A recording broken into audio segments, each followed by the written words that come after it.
Good evening and hello, everybody, and welcome to Documentation Not Included, a tech industry podcast presented by DNI Stream, the live repository. One of these days I'll get this right. The live knowledge repository for software professionals. Ta-da! It's Thursday, 7 p.m. British time. We're live on twitch.tv/DNI Stream. I am Josie Howarth, I think. And as always, I am joined by the bestest of the bestest. My co-host, Chris Seabach. Your introductions have become less bespoke and more just off the cuff over the last few weeks, I'd say. Well, I'm trying, I don't know. There's something about, I think, being stuck indoors. But yeah, and being so busy as well. I said I've never been as busy as I am at the moment. It's crazy. But anyway, hello, Josie, and hello to guests. For some reason, my Streamlabs chatbot was stopped working, so I can't actually see anybody chatting in chat. But luckily, we have Andy's program going, so I can see the chat in that one. You might want to hit refresh. Yeah, I'm going to say that, and he's having problems with it.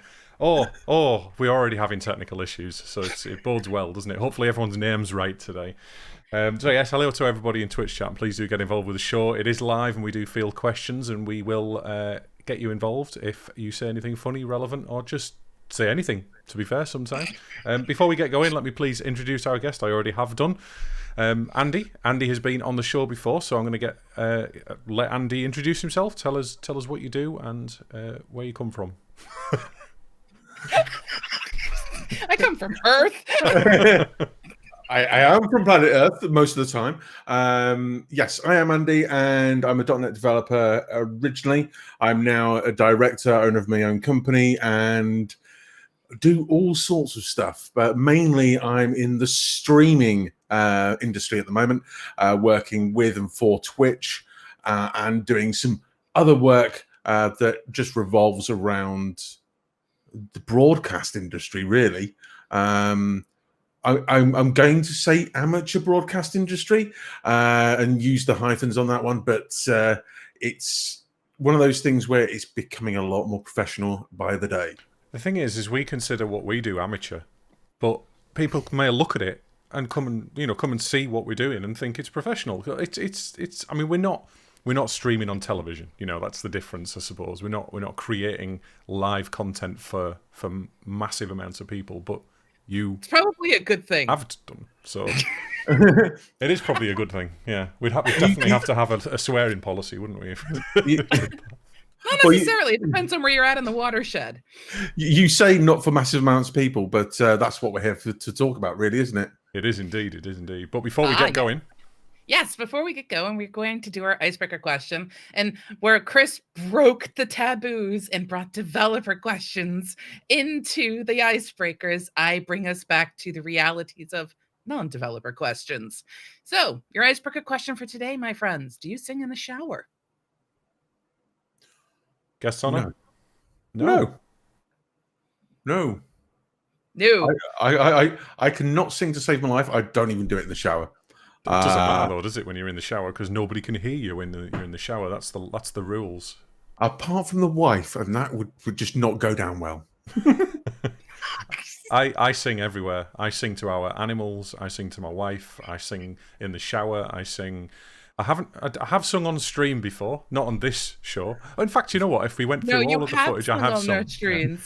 You have indeed. Not particularly well, but I'm not too bad, to be fair. I'm not an awful singer, but I'm also not fantastic either these days. Yeah, for me, I'm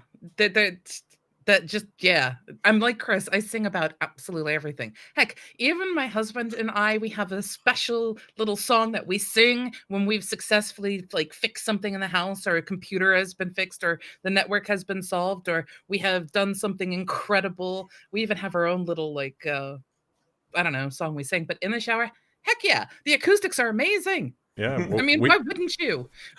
I know for a fact that my 3 and 5-year-old, when I try and sing them to sleep, pretend to be asleep so I can bugger off. Ooh, you could totally manipulate that. Yeah. It's 7 o'clock. I was going to sing a song, but I can't think of any songs in the world right now. All I can think of are the songs that I sing to my cats. Each cat has a very each cat, Big Meow is the best because he's got the most vowels and not most vowels, sorry, the most syllables, and we can fit him into loads of songs. And we keep coming up with new ones. Big meow, do do do do do do. We've done that. Big Meow, do do. It's whoa, Big Meow, watch out, chair, he'll sit on you, etc. Yeah, well, there you go. That's what it. quarantine Show's does over. to us. We don't need to go any further. I think we have hit the epitome and everything of a show. I don't know why that tickled me pink as much as it has. Before our guest disconnects and leaves us to it, let's move on with the show. So, yes.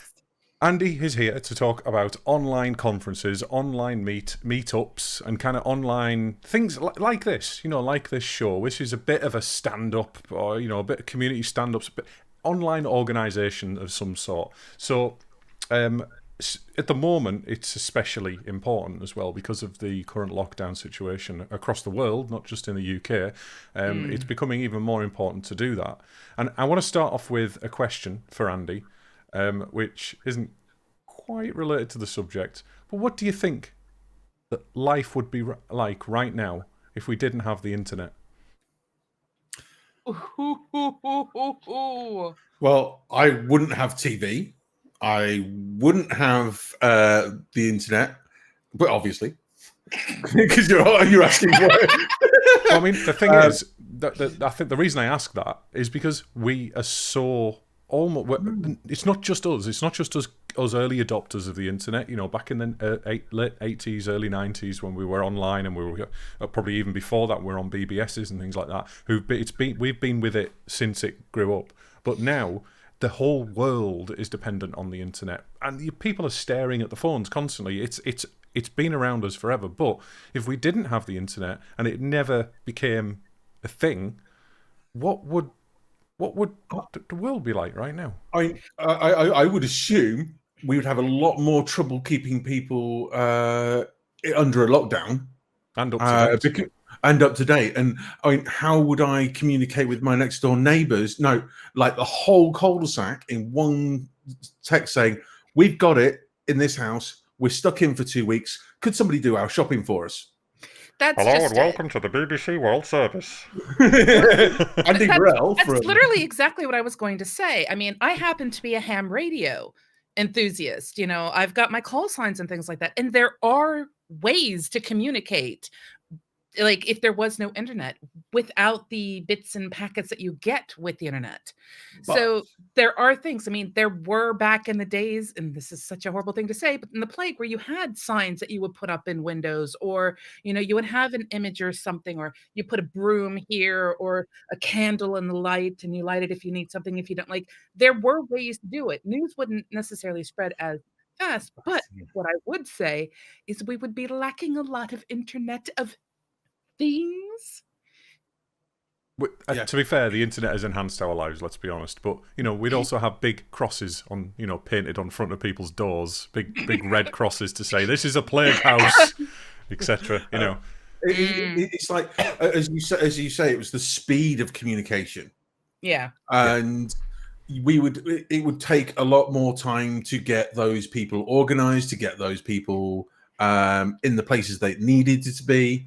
And also, it's just saying avoid this house isn't a big X.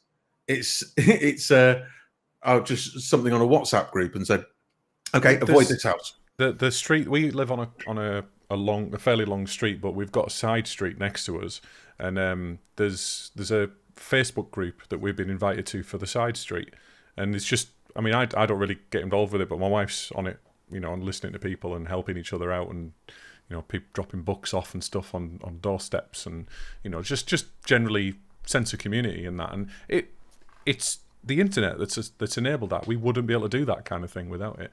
Anyway, we kind of not on the subject there. It was a bit of a weird question for me to ask because it kind of leads us into the subject that we're talking about today, which is the online conferences.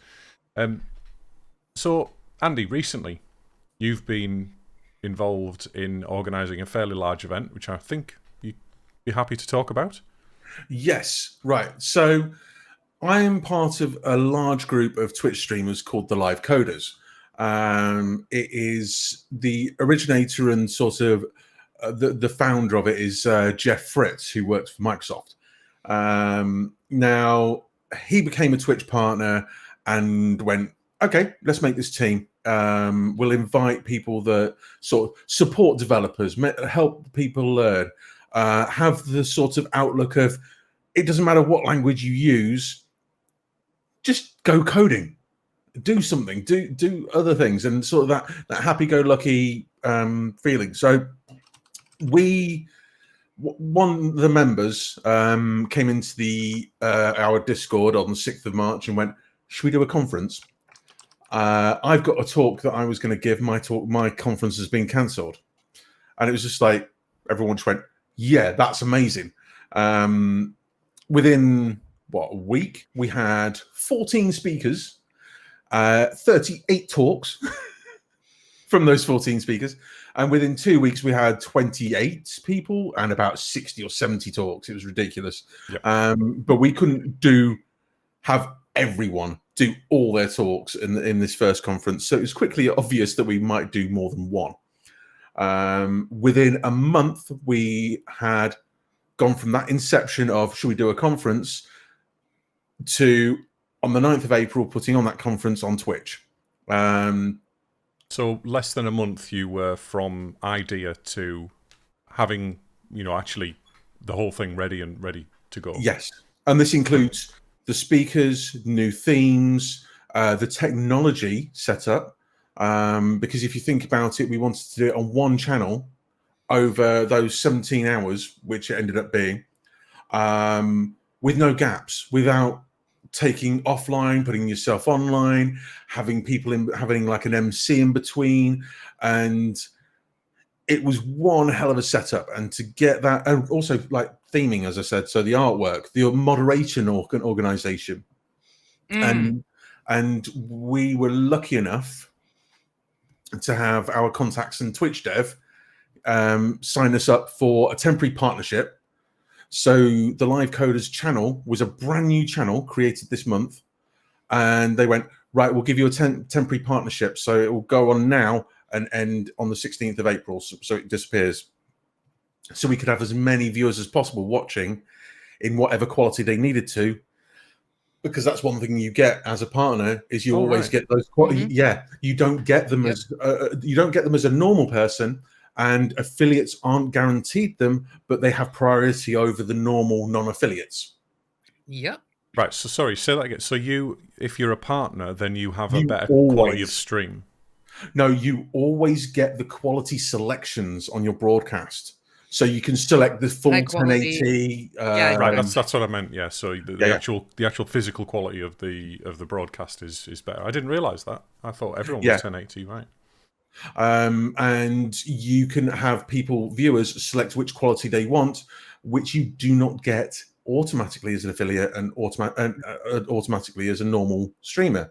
And because this wasn't even an affiliate at the time, Twitch Dev went, yeah, we'll do that for you. And then the next thing they went, we can do something on giving you front page. So they went, right, okay. So I thought, that's awesome. We'd just be on the front page carousel.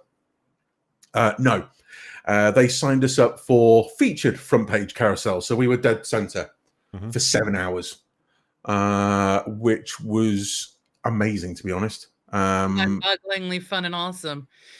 Out of curiosity, did they split the geolocation as well? Because back in the day, if you ended up on front page, you were front page all of Twitch, but since they've started doing geolocation based on whether you're United States or you are in Europe or something like that.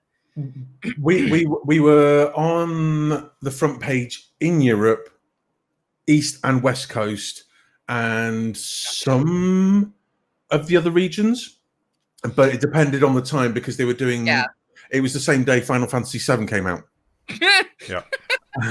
And at the end of the day, Twitch is a gaming streaming service. So the that's good thing all I'm playing at the moment, by the way. It's brilliant. I love it. Sorry. So the funny thing was, it's like we got that, and the front page ended at 1 p.m. Pacific. So it was just as everyone was starting to ramp up for the Final Fantasy stuff. So we were actually pretty good on timing. But the numbers were ridiculous. And I mean, completely ridiculous. We were thinking a few hundred people for the day, absolutely fine. We averaged over 3,000. We peaked at over 15. And the number of minutes watched throughout the whole stream, 3.2 million. Yeah. And people were going, didn't even know this existed on Twitch. Never mind that there's a whole team of 137 people doing it, which is expanding daily. Yep. And it was just like some of the great comments and some of the talks, and they were all great talks, all 14 of them. And then we had like a panel in the middle. Let's talk about the actual, like, the challenges that you faced then for all of that. We've got the statistics, we've got the fact that it was a big event. I watched some of it as well. I obviously didn't watch the full thing, so I had other things to do that day. But what I did see, it was good quality. There was some great speakers on there. Let's talk about, first of all, rather than the technical challenges of it, the event organisation challenges. What were you involved with specifically? What was your main role in this? Okay, so I jumped in at the start and went, right, okay, I'll have a look at the tech and test that out. So tested that out, worked fine. So basically we had a little RTMP server that everyone streamed to, and then we had one OBS server over here that just picked up all those streams and streamed it out to Twitch. Very basic, very easy, done.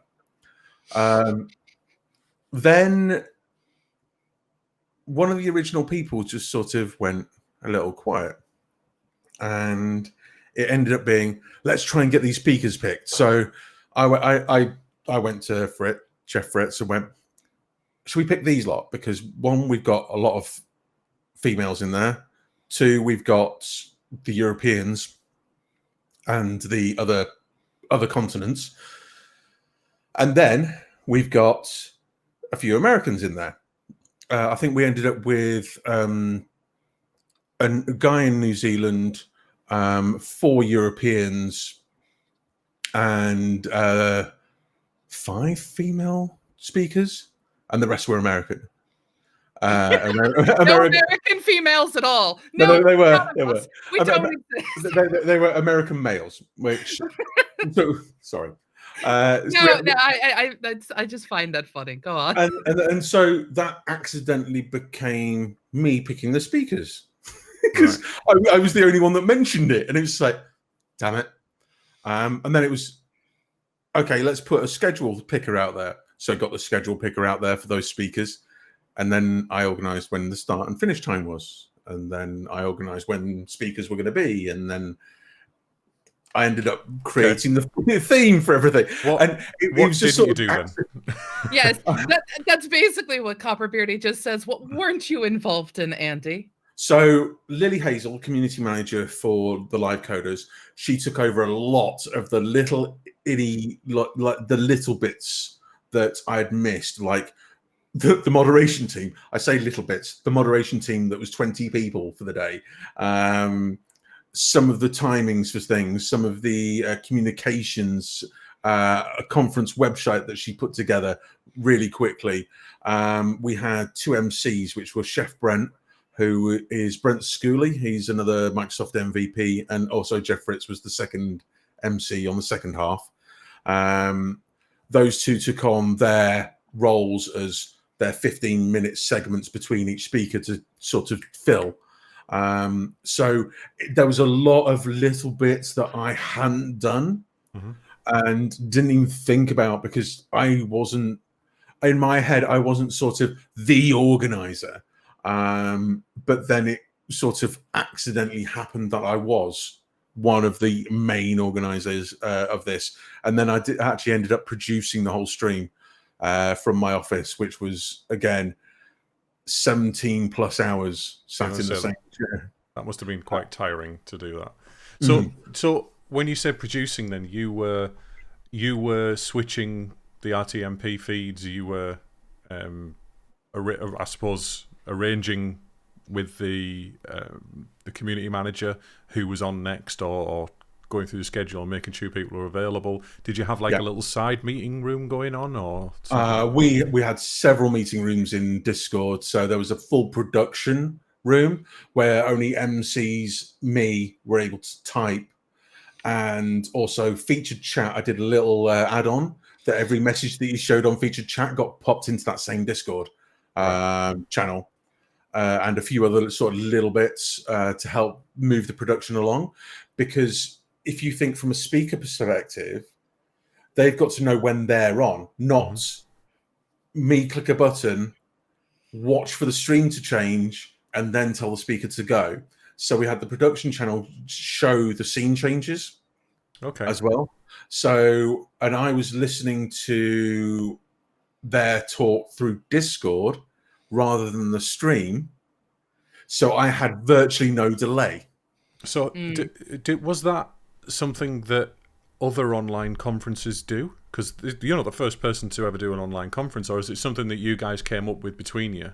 Or is it something you came up with on your own, or is it just the way to do it?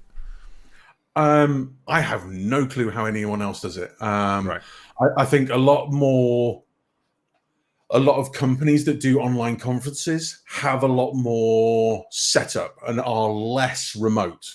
They've got a production team and an on-site kind of setup, yeah. Yes. So, for example, if you look at AWS or Microsoft, who do their stuff on the AWS channel on Twitch, or Microsoft on the Visual Studio channel on Twitch, they are very much, we're in a production room in a building, let's do this whole thing all day, and we've got the people on site. Yeah. Whereas we're organizing 14 people in 5 continents across the world, different time zones and everything like that, so with all different kit as well. What would my experience be as a speaker, for example? Say I was waiting to come on next. What would I be doing? How would I be informed? What is the experience for the person who's coming on next? Okay, so you'd know your time slot. You know you've got to be there 15 minutes before. I'm coming on at 7 o'clock tonight, yep. Okay, you'd hop into the Discord server, you hop into a voice channel, and you mute everyone in there except for yourself, so I can still hear you. And I can mute and sort of do whatever I need to do with you from that side. You watch the production channel and connect your OBS to the RTMP server. So you push your OBS to the RTMP server that you've given me a URL for that. Yeah. And we've done all pre-checks, so like a few days before we set that up. And I actually set it up with all 14 people between the Monday and the Wednesday that week. Did a few little tech tests, get everyone set up and running. So you come in, you'd connect. I'd get you connected and make sure that you are, mainly through text chat. And then it would be like, right, are you ready? You'd say yes. As soon as you see your scene name come up in the production channel, you're on. So it's just like from a bot, a bit of text comes up and says, Jeff is now on, or whatever. Yeah, scene change, Jeff. Right. and that'll be it. You're on. And there's no introduction video or anything like that. They're just straight on. Oh, yeah, well, I'm Chris. You know. Well, I had all the stinger transitions, and the MC was doing all the introduction beforehand. So the MC is in the same voice channel, so I can listen to that. So when he goes right, and now over to Jeff for his talk, I click the button to say scene change. Jeff, this MC knows that I'm now in a stinger transition for 3 seconds. Yep. And Jeff is waiting for that thing to say scene changed to Jeff. As soon as it's changed, he goes, "Hi, thanks everyone for coming." Blah blah blah. Does his talk, and I'm still listening to his whole talk through Discord. As soon as he says, "Right, I'm ready for questions," I'm controlling featured chat and showing questions that like 3 or 4 people have collected during the whole talk. And those are being pushed to the same production Discord channel. Yep. So he goes, "Lucky number 7 has asked whatever." Next question. And it's like, click on that, click it. But that's one thing I would like to change. there was a couple of things I do want to. I could see there's a few things that you've described there that maybe optimize. You could optimize a little bit, but it's still very admirable. 1 month from idea to action, not even a POC. I mean, this is beyond a proof of concept. This is idea to live. Yep. You know, there's something to be said for that. And as with anyone who gets involved, especially in online worlds, communities and things like that, you start out with an idea and over time you streamline it to best fit what you can, but you always use what resources, tools, and people you have available at the time. I only really have one big question about the stream chat integration that you were doing. Did you use the cat for a notification sound? we got on something big there. I'm just saying. We didn't use any notification sounds on this one. Just at the start, it's like, again, proof of concept. I'm sorry. We use the cat for us, so of course, you know, I'm partial to. So do I. So yeah. We've talked about the technical challenge. Is there anything else technical that was particularly challenging with the setup, or what you've explained? Is that pretty much it? There was not much RTMP. Well, I've actually set an RTMP server up myself, so I know how hard it can, or how difficult RTMP can be. They are it is flaky at times. Is the minimal I can say that. Yeah, it's flaky. I didn't do it quite right. The next step is either configure RTMP to be better, or move on and do SRT. We have a question from the audience, which is, what is RTMP? That is Copper Bean is asking. Real-time messaging protocol. So it's a streaming. It's like a little bit like what is a constant push and stream of a single thing. RTMP has actually been used for video, music, sort of things. It was originally made by Macromedia. If you remember Macromedia. For Flash Audio. Originally, and then it was. That says all the problems right there. This is why we shouldn't be. No. So what's interesting about RTMP is that it works in a very similar way to a lot of other messaging protocols. I've worked with like edge device messaging protocols and enterprise service buses and things like that, and it's a publish subscribe type job, and it's also, you can also subscribe to particular channels, which is obviously what you've done as well in this instance. So everybody will be pushing to your RTMP server at a particular topic or channel or whatever the terminology is in RTMP's world. And then Andy has the facility to switch between those channels at will. You know, like we would in a messaging protocol, we can switch between the channels and subscribe to a particular topic for a particular amount of time and then unsubscribe and switch. And it's about the push. The server doesn't really know what's going on. It just accepts that it's got a message there to work with. There are a lot of assumptions, and as we definitely have in our world industry. That's the word I'm looking for. I knew there was an I word. I just couldn't remember the I word. We do have an awful lot of acronyms, as Will Track has pointed out, with having far too many 3- and 4-letter acronyms. Although we do have some 5-letter ones that are amazing as well. So you mentioned SRT as well. So what does SRT stand for? Yes. Secure, reliable transport. Is this a swap between UDP and TCP? It is. But guess what? SRT is UDP. Believe it or not. Well, UDP is used for more reliable transport in the enterprise as well. We don't always use TCP for things, but Josie's thinking, what? How? No, it's more a matter of it makes sense as to why it would still be UDP, because there's some. I'm not a OSI expert, but I know that UDP is more reliable. That's the only thing I know about it, though. But I'm not going. The way I can explain it is this: so UDP is, I'm going to just dump an entire bucket of water over your head. That is UDP. TCP is I'm going to dump a bucket over your head, and every drop I'm going to say, have you gotten it? Have you gotten dropped by this drop yet? And then you go, no. They go, wait, we're going to send it back to you again. Have you gotten it yet? Yeah, I got that one. Cool. Here's the next one. Have you gotten that one? It has a handshake protocol. Hence why you have the joke of, how everyone is changing their programs to be UDP instead of TCP because they want to avoid handshakes during this time. Yeah, it's interesting which one you choose in the enterprise as well. I've never heard of SRT, so that's something I need to look into now.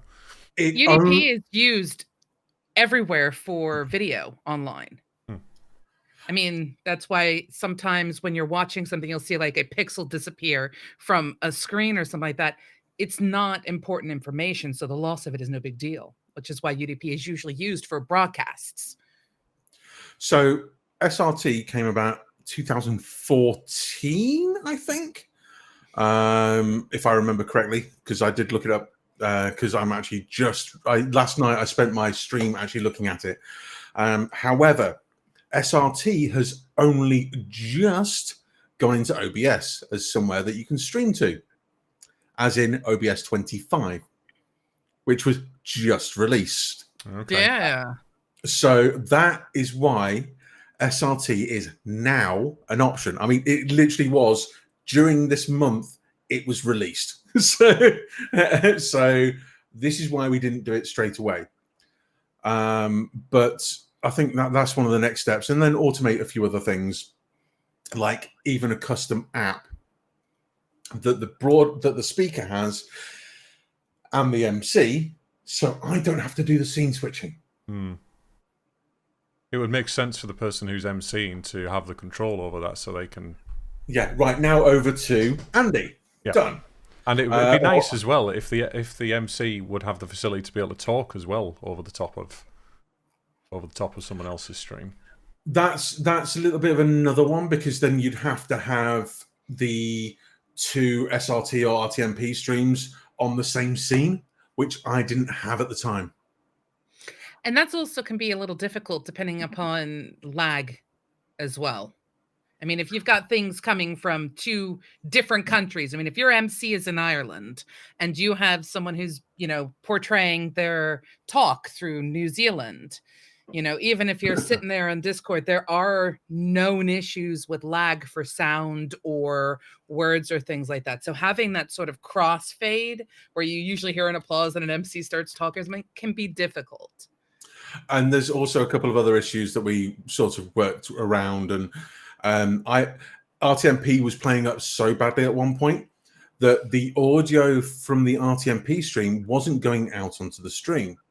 I could see it doing the peaks on OBS. It wasn't going to the stream. So what I had to do was manually monitor that RTMP stream and pump it through desktop audio. This is on a VM in Azure. And then that desktop audio I had to unmute to push out to the stream. So it was literally doing that. So and doing like a little loop in OBS to go out to the stream, because it just stopped working. It is almost like one step that you need is to have your QA sitting there, like listening to it with a 30-second preview before it hits what you're pushing to the actual channel. So if there is a hiccup, they can catch it and be like, you send a message and you have like a buffer window for everyone to get things fixed. And then whoever's talking can go, hey, so sorry. I was just informed that you weren't able to hear me for the past 30 seconds. We believe we've got that sorted now. We're going to continue. So, wow. Little things like that were just deal breakers on the day. And it worked out in the end, and it was an all right conference. It was, thing is, you can't argue with the numbers, but then you always are your own worst critic. And when you're going, I didn't like that, I didn't like this, I didn't like this bit, and all that sort of stuff. But I think that's the case of next time. There is a next time. Let's move on. Let's do that. And I think this is where we should probably talk about the importance of why we're doing these things. Yeah, absolutely. Because I know we haven't got much time left, so we've been here for a while. We talked about a little bit about tech, a little bit what I did, but why? It's for everyone's sanity, really. You've seen hundreds of meetups cancelled. You've seen hundreds of conferences, well, not quite hundreds of conferences, but a lot of conferences. I mean, Microsoft aren't doing physical conferences until July next year. At the moment. At a minimum. Hmm. I mean, they haven't cancelled TwitchCon North America yet, When's which is in September. That'll get cancelled. That is going to go, most likely. And see, I don't understand TwitchCon. Why don't they just do it on Twitch? I do like the physicality of actually going. I was just going to say, going to TwitchCon does have a nice. There is detaching yourself from the thing that you constantly use is kind of important. And it's good to sort of meet those game industry folks. It's important to see those. It's one of those things that networking is all important, which I think we actually went through in our last stream. Networking is absolutely important. Exactly. Yeah. And you can do that online, but it's exceptionally hard to do it online. And when you've got 22,000 people that are all about Twitch in the same place at the same time for 3 days, it's amazing. It really is. It's a bit like being a game developer and going to Rezzed. Yeah. You know? And I think that's where the importance of as a remote worker, we're isolated. We're even more isolated than we used to be. We used to be able to go to the pub after work or nip to the shops for a bit of food or go to the gym if we needed to. But now you're indoors all day, every day, and in the UK for at least the next 3 weeks. As of today. Did they announce that today? Because I know they were going to review it today. It was either yesterday or today, but it was yesterday. We are going to be indoors until the foreseeable future. Don't even get your hopes up about 3 weeks' time. It's ridiculous to even think that we are going to be allowed out. I'm not even thinking about that. It's like I'm in it for the long haul. I've been grounded. I get it. I understand. but it's things like that are important to people, and a lot of people. There we go. Ancient Coder. It was officially announced today. So I just knew they were going to review it, and I thought it was Thursday that they were reviewing it. AK today. So yeah. Well, they did an announcement yesterday, which I thought was the official announcement, but it doesn't really matter. It's been announced for the next 3 weeks. So it is all about making connections. I mean, we're social creatures. No matter how much we may joke and tease that we hate people, you know, it's one of the great things. Why are you a developer? Because I hate people. You know, we're all recluses. Yeah, the bat rooms and the bat caves and things like that. But it is exceptionally noticeable to me. The need for things like this. My poor husband, because he has to work from home and he's used to being in an office consistently, they have actually set up online meetings that have nothing to do with work in order to allow people to still make connections, because the social need is there. And a lot of people that work in his office live alone. There is no partner or children or parents or even a roommate. So having people to connect to is important. But the networking side, or being able to learn things, because we all learn different ways. I mean, one of the beautiful things I love about conferences are the topics, are the way that I can learn a whole new side or a perspective of things. I mean, obviously the difference is when you start doing things in an online world, it can still feel distant. Did you have that with the community? I mean, if you have massive numbers showing up, the difficulty at that point in time is, how do you get these people to separate and talk and network instead of just spamming chat with Nyan Cat or something? Did you guys think of that?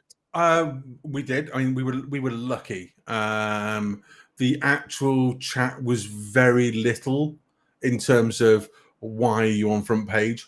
Why are you viewbotting? Why are you doing this? We did actually get a few viewbot comments. It was just like, really?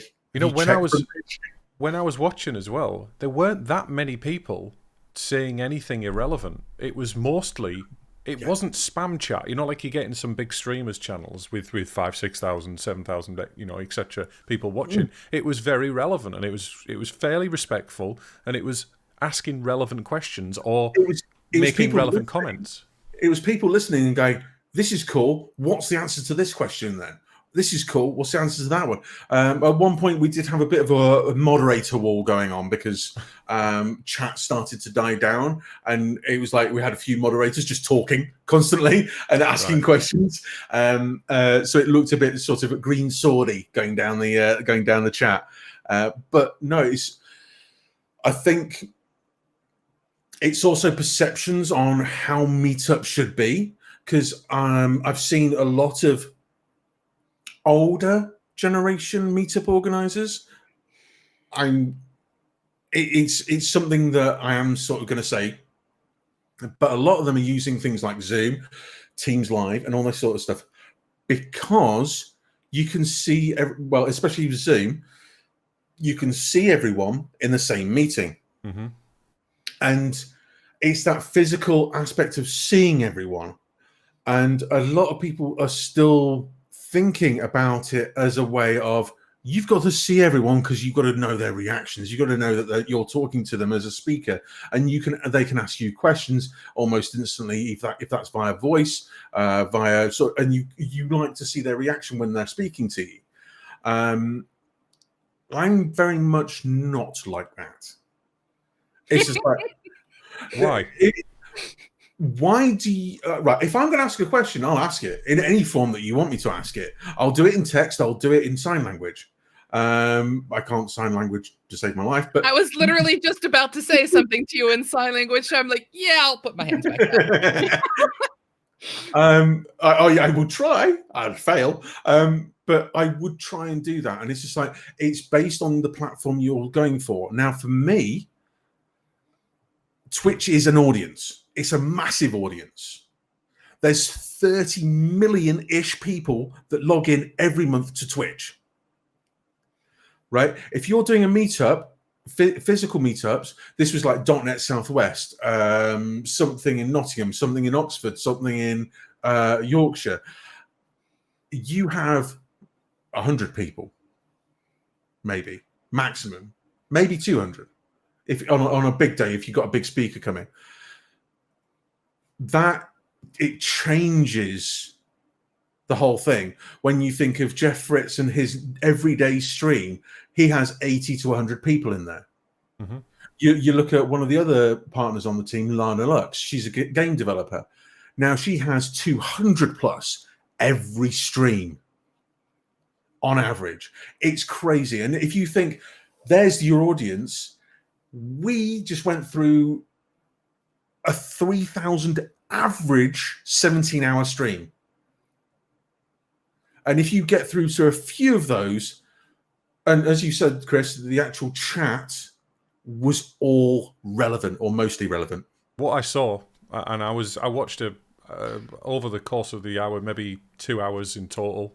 It was really quite impressive because it wasn't spammy, and that's what I was expecting. When I saw the viewer count, I thought I was going to come in chat and I was just going to get reams and reams and reams of text, and it was just relevant question after relevant Do you comment. not remember data mine? It was sort I of do. like that. The entire, when you get into the development side of things, especially on Twitch, it tends to sort of feel that way. Yes. Yeah. But this still goes back to my whole question of, I mean, it makes a difference how many people you've got. One of the experiences that people enjoy about going physically to conferences is you may see someone who you just accidentally bumped into because you were holding a cup of coffee and you went to turn to go somewhere, and you're just like, so sorry about that. And then you go to a conference or a talk, and as you're walking in, you see that person, you're like, hey, I know you. And then you have a little bit of a banter, then you sit down and you watch and you participate in the questions and you get up and you leave. How are you working with getting the community to know that there are other, quote unquote, side rooms or hallways that they could talk in,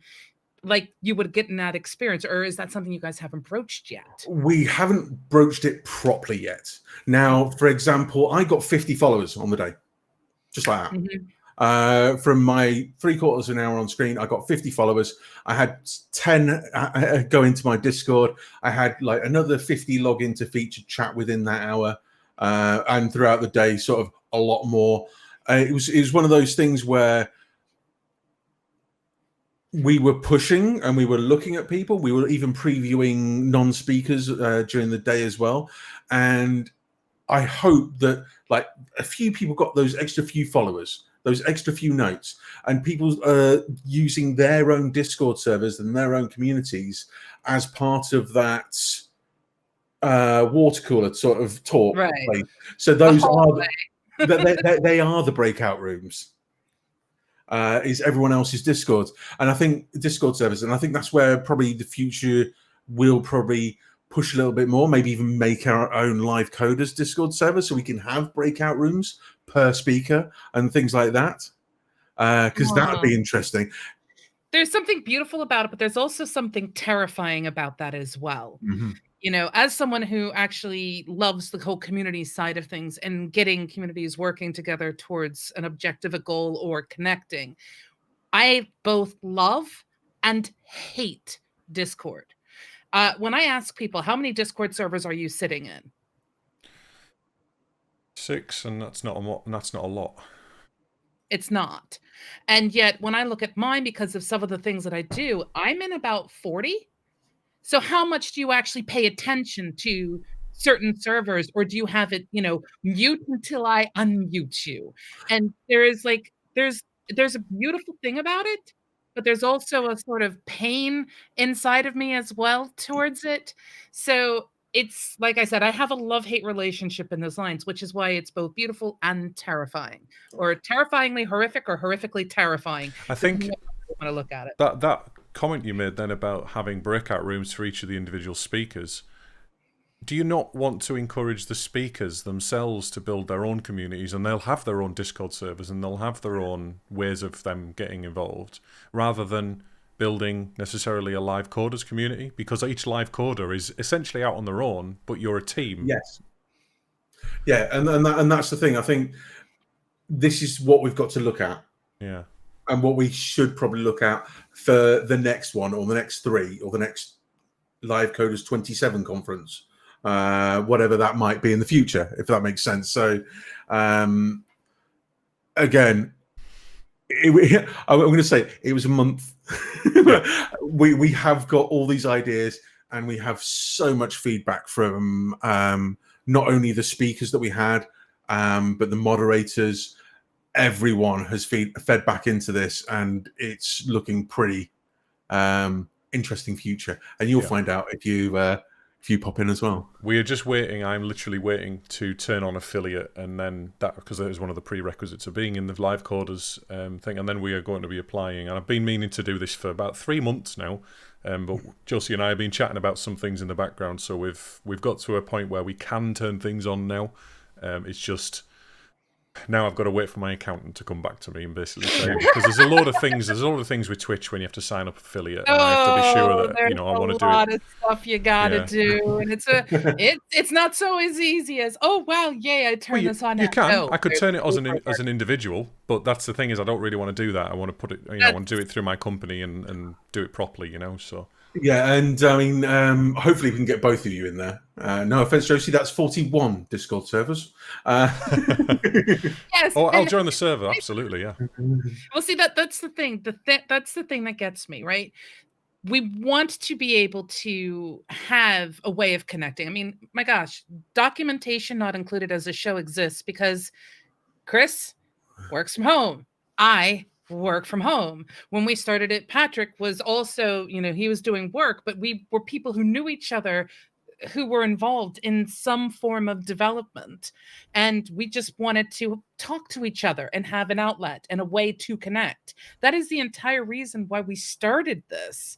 It was sort of a chance for us to have our water cooler or our hallway chat where we could talk about other things. And of course, obviously, once you do something, it grows. But when you start doing conferences on a large scale, it's how do you still offer what the real benefits are? Being able to see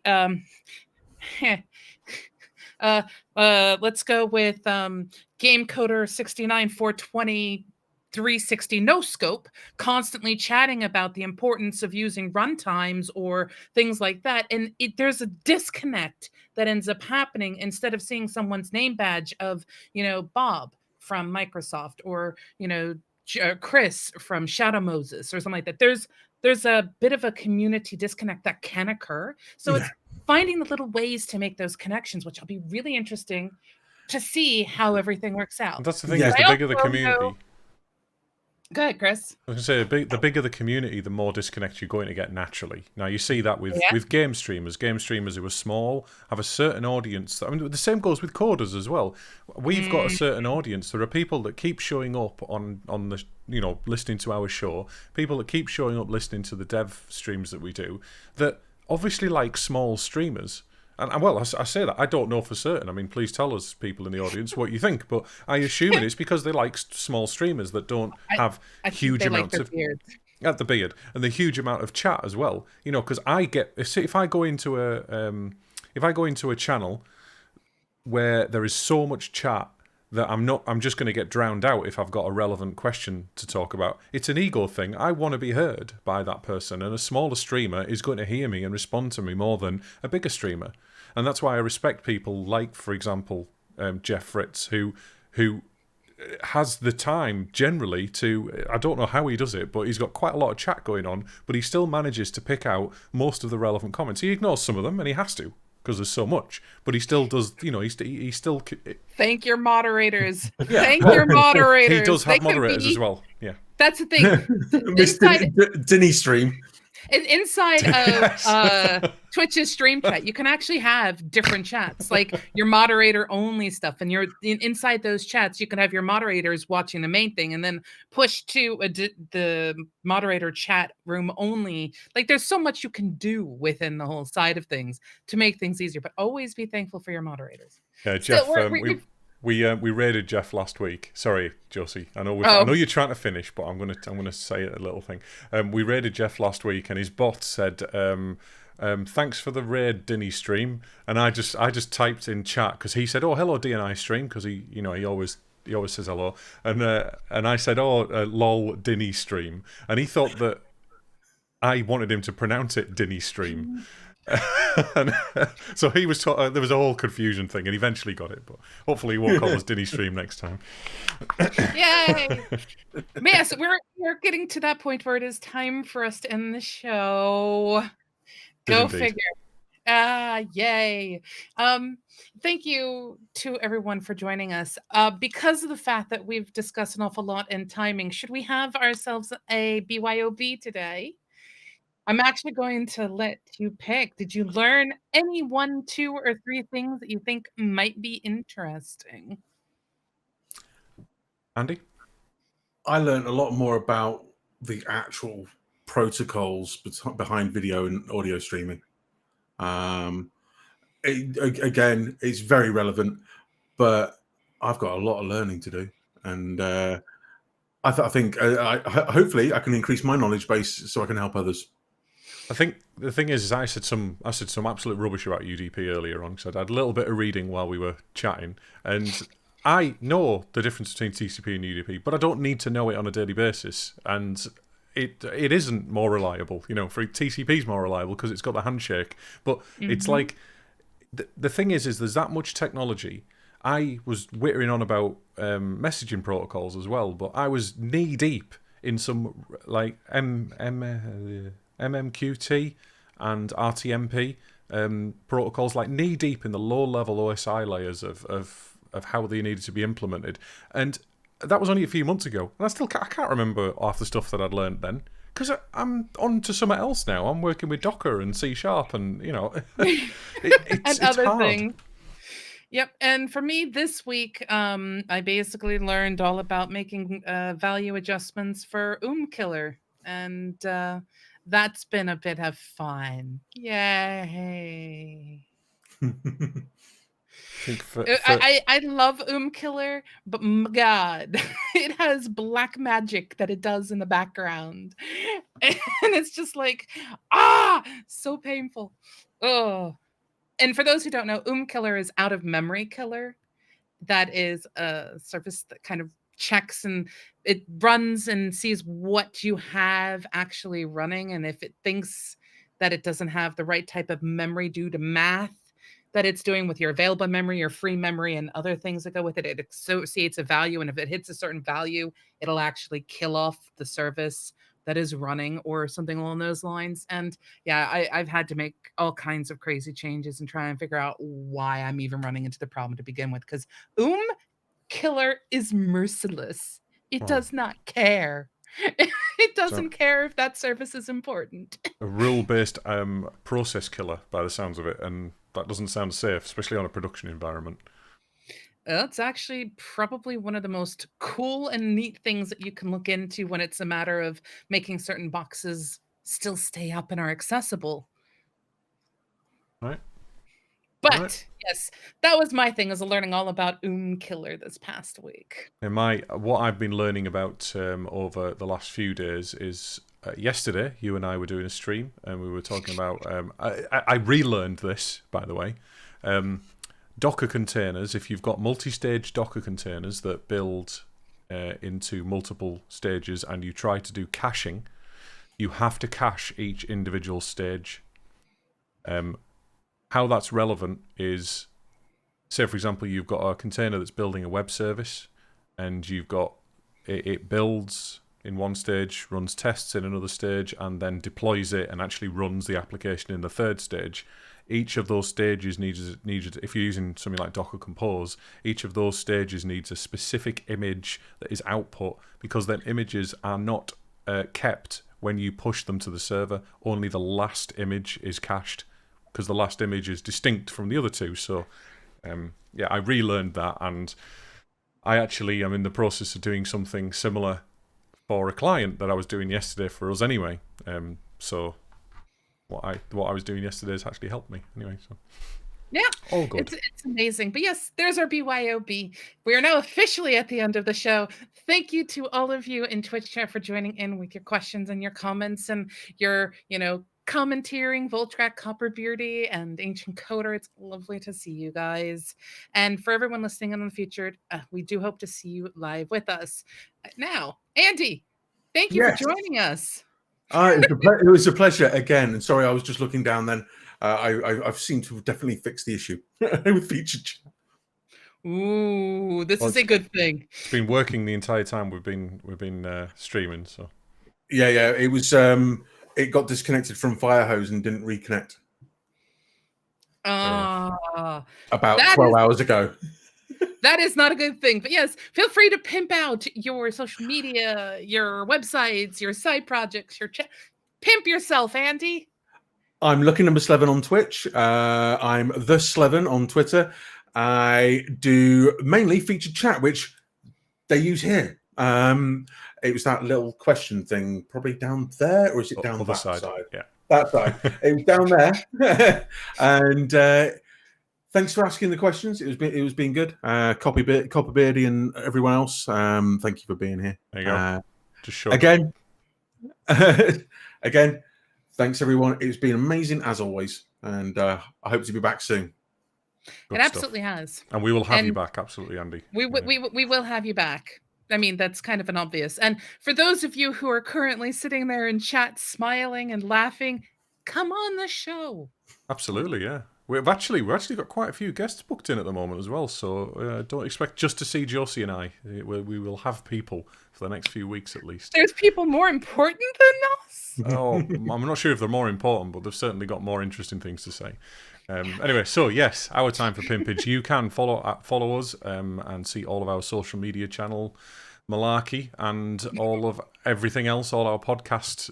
Stop laughing at me. I'm trying to mix it up a bit.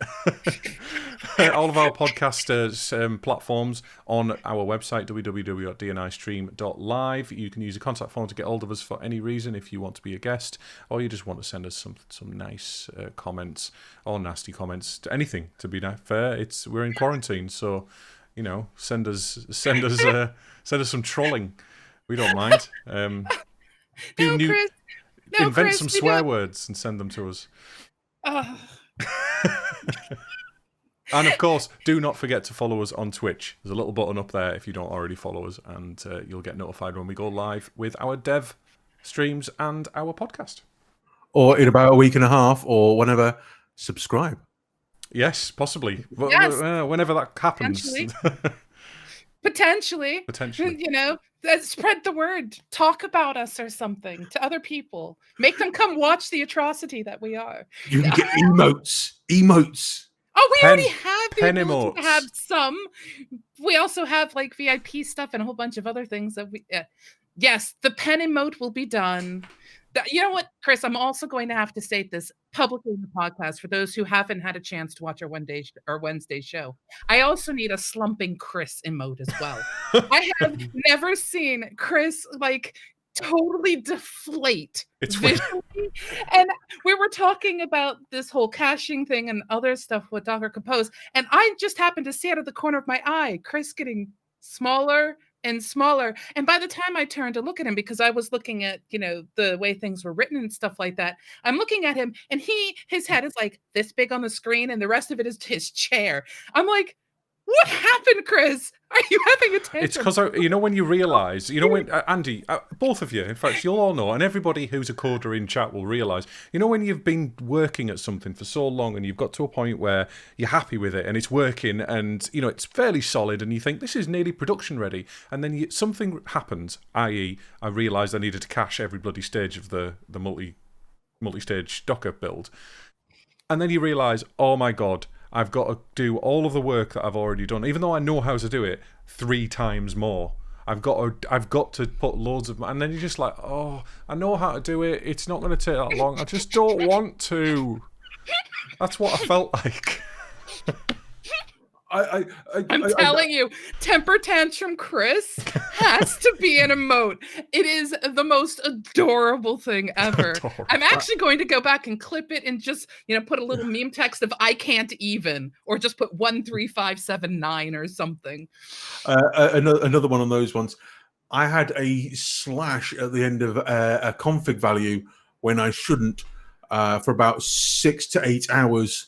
And it took me that long to figure out that was the issue. Watch any of my dev streams over the last couple of months, and I spend 4 hours on average batting my head against a wall about a space that shouldn't be where it should be, or 2 equals next to each other that should only be 1 equals. And I'm just not reading the fucking error message. I'm sorry. It's there in front of me, and that's the annoying thing. It's right in there. Our other emote has to be, oh, I'm an idiot. Because, it's, oh, I'm an idiot in Chris's hands that turn into like this, the evil sort of laughter when he sits there going like this when he's thinking. He looks slightly maniacal and evil genius-y. It's amazing. The best one is less than versus greater than. Whoops. Oh, you know what? I was actually explaining that to my wife the other day. She couldn't get it in her head what the difference between the 2 symbols were. And then I had to explain it to her. And I was like, I just know it. To the larger number. Yeah, well, that's what I eventually got to. But I was like, I don't know how to when you explain it. debug your code and you've accidentally put the wrong one in. And it takes you 6 hours again to figure out that that's the one. You should switch. You should switch to PowerShell because you have to type -GT and -LT instead of using the greater than and less than signs in that, which is horribly verbose. But right. So we are now properly going to say goodbye to all of you amazing people, and also hi to Tepe, you've just showed up. We will see you all next week, Thursday, 7 p.m. UK time, here on twitch.tv/DNI stream. Da da da da da. Jingle time. Bye. All that's left is say goodbye. Andy, say bye-bye. Bye. Chris, say bye-bye. bye. And this is me, Josie, saying bye-bye. Bye. Next week.